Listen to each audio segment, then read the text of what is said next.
How do you articulate with credibility in any conversation? And to understand this, we're going to break down the communication style of one of the most credible personalities in our country, Narayana Murthy. Well, the idea was to create India's first company of the professional, for the professional, and by the professional, as Abe Lincoln defined the US democracy. That was the vision.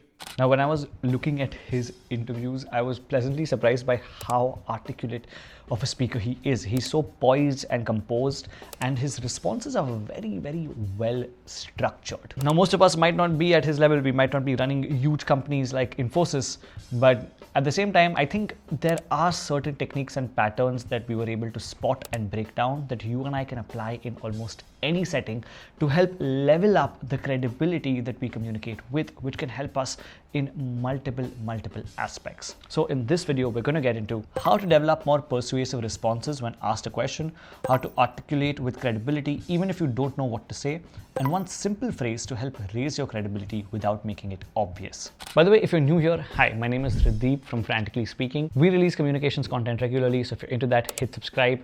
And if you want to take your communications learning to the next level, you can click the link in the description, check out our courses, and see if we can work together. And by the way, if you want us to break down an other celebrity or personality and make a communications video on them, comment that celebrity down below. If we get multiple comments of the same people, we might just make that video. Okay, so how do you develop the habit of giving more persuasive responses when you're asked a question on any opinion of yours? The problem is that when we're challenged on a particular belief that we have, we tend to rely on responding with logic, responding with facts. But in one of the interviews that I was watching, Narayana Murthy did something amazing. He was questioned on his famous controversial take of the 70-hour work week. The interviewer asked him a question that does he still agree with that, or does he want to take back what he said? And here's how he responded. Let's talk a little bit about work-life balance. You know, your 70-hour comment has gone viral and you're not going to be able to live it down anytime soon. Any change in thinking on that one, or do you believe that you were just grossly misunderstood? No. First of all, I don't believe in work-life balance. I don't know if KV is here. KV Kamath, about 25 years ago, he was on a platform at a function like this. And he was asked, KV, what do you think of work-life balance? He said, look, we in India, we're a poor country. We have a lot of challenges. We first have to get a life, then we can worry about work-life balance. I will take this with me to my grave. I am very proud of having worked very hard. I used to go to the office at 6:20 in the morning and return at 8:30 in the evening. That was 14 hours and 10 minutes. And I worked 6.5 days till I retired. And I'm very proud of it. Therefore, I am not going to take it back. Now, for a moment here, whether you agree with him or not on the 70-hour work week, put that aside. We're not talking about that. We're talking about the communication style that he used over here. And the technique that I want to focus on is called as E squared. What this means is when we're trying to persuade someone, as people, we work a lot better with emotion. And the best way to do that is to use examples which help to communicate a particular point. E squared talks about two examples. In this case, we don't just give one example, but we stack it up with another. It's called as credibility stacking. In this case, he first talks about KV Kamath. He gives his example, and then he gives his own example about being very proud to work so hard. And this concept of giving two examples works tremendously well even in daily situations. For instance, if you're trying to communicate to your team that documentation is important and they're just not listening to you, instead of throwing logical facts or shouting or just saying things that might be vague, we can put forward the E-squared technique by saying, last quarter, the testing team caught a major bug because everything was documented. Even our clients are praising how well we document all our processes as compared to other vendors that they have. So if we keep our documentation strong, it saves a ton of stress on our clients and on us. So it's example 1, example 2, and then the conclusion. Another example could be that if you're trying to persuade one of your friends that journaling is important, that they should journal to clear their minds, you can use the same technique.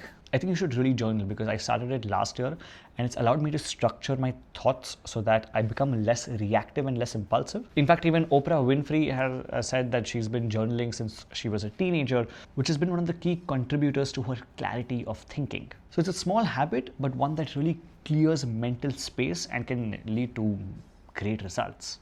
So the next time you try to persuade somebody, try the E-squared technique. But what if you're caught up in those situations where you don't know what to say? How do you still manage to maintain your poise and communicate with credibility. So in this interview, Narayana Murthy was asked, how do we make young people a part of the national story? And here's how he responds. And before I show you the clip, I'm going to break it down into two parts. I'm going to first, the part that I want you to pay attention to, play it in black and white, and the detailed part of it, I'm going to play in color.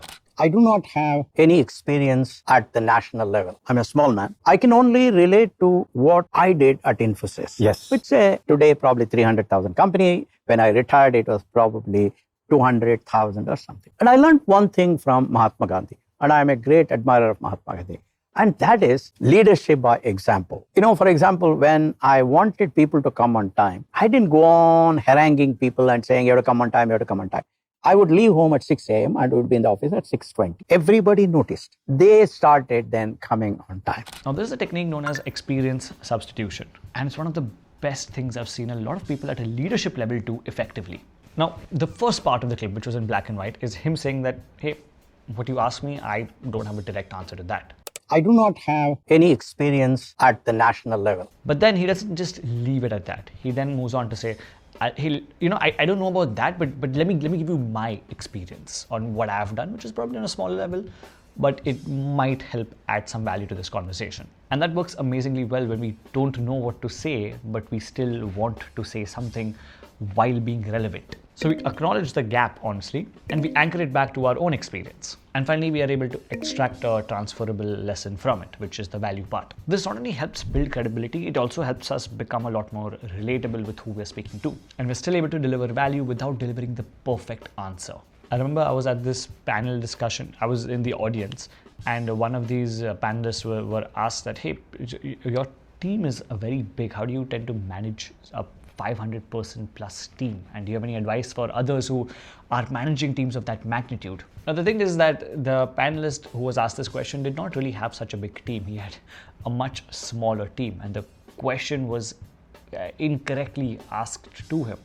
But he still didn't want to just push the answer away. Instead, he responded by saying, I haven't really managed such a large team. I managed a much smaller team of about 12 people. But what I learned even at that size is that clarity of roles reduced 90% of conflicts. And I've seen that with my managers who manage much larger teams than me. And I have seen that myself with my smaller team as well. And that principle scales no matter the size, which was a great answer. And a lot of people came up to him after the panel, including myself, and went and wanted to speak to him more, even though the question was wrongly directed towards him. Another instance could be if you are at an interview and are asked things like, so how do you handle global negotiations? And if you're someone who's not done that before, we can still respond and add value. I haven't really negotiated cross-country deals before, but I did lead a project where 3 departments were pulling in 3 completely different directions. What we did in that case is we set common goals first, and every problem was solved with regard to that common goal. And I believe that works regardless of the scale of the negotiation. And that's how experience substitution can be used when we don't know what to say, but still have something to add to the conversation. But what about everyday situations where we want to make communicating with some form of credibility more of a habit? Then there's a very simple yet brilliant thing that we can learn from Narayana Murthy. Let's look at a clip. Over here, he's asked the question that, hey, have you ever thought about getting into the space of policy making? And here's how he responds. And all that I would request them is to take part in nation building, to create policies that are conducive to our growth. But all of that will only work if, as you said before, as Sudha said, we build a culture of honesty, discipline, overcoming apathy, quick decision making, etc., etc. Now, forget the whole clip. I just wanted to pay attention to one small phrase that he uses. If, as you said before, as Sudha said, and that part is amazingly, amazingly important. It's known as attribution framing. It's when you acknowledge another person's contribution who's in the room with you, and then you tie it back into your own answer.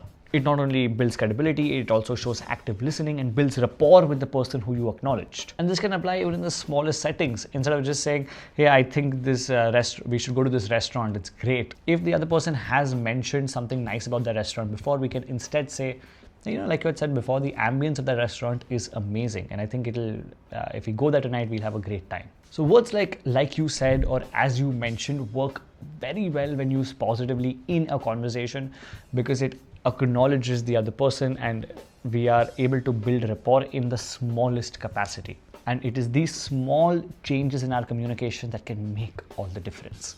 And that's how we can communicate with a little more credibility, even if we are not Narayana Murthy, by using one or all of these techniques: E squared, experience, substitution, and attribution framing. And by the way, if you want more videos like this, we've made another one on another CEO who I highly recommend you check out if you want to learn how to be a more persuasive speaker. He's Sundar Pichai, and you can check out his video right here.